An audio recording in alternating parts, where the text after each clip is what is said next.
What's good? It's your boy CJ Goodfellow. We back with the boxing clinic. Y'all know what it is. Shout out to Ashley's Corner. One of the few females still, out here working, on that boxing grind. Good content, so y'all go give her a subscribe. Watch her content.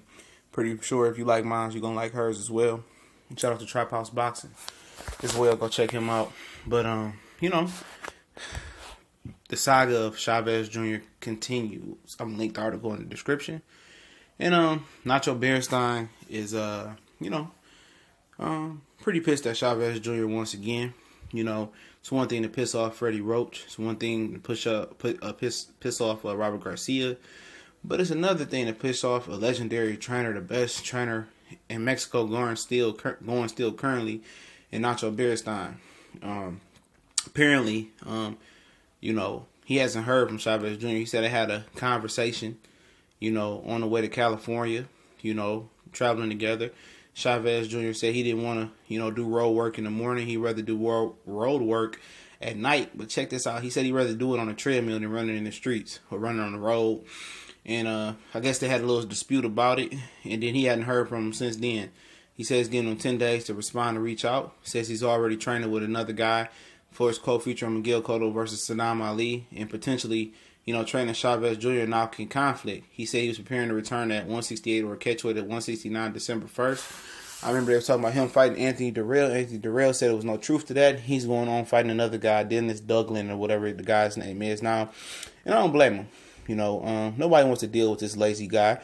I mean, this guy's lazy. You're going to...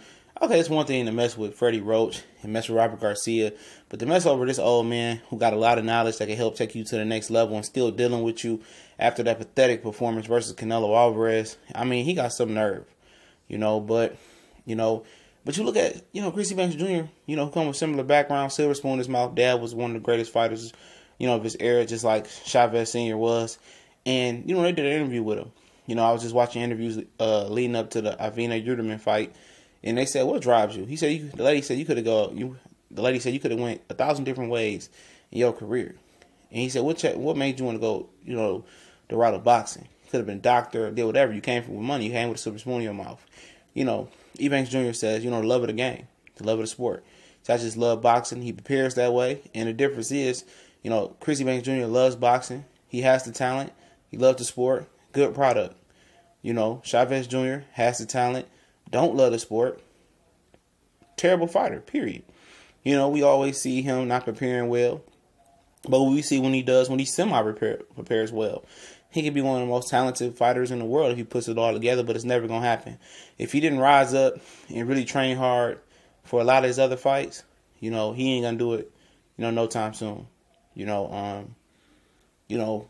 I think, coming back in the last round, 12th round versus Sergio Martinez, gave him a false sense that he can, half work and still be, a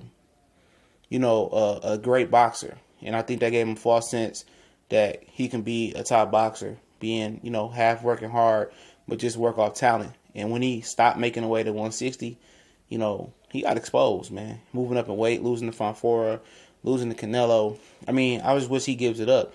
Because it's one thing to jerk off Freddie and Robert Garcia, but a legend, this dude is truly lazy. And I think his career is over with. And if I'm some of these sanctioned belt bodies, I wouldn't grant him a license. Come on. If I'm Nacho Beristain, I wouldn't give him the 10 days. Why? Just cut him off right now. And I know most trainers deal with him because he brings a lot of money and he brings, livelihood for them. But at some point, you got to teach this dude the ultimate lesson. And that's, you can't play around with boxing. You got to take it, seriously. And until you do that, then I'm not messing with you. We out.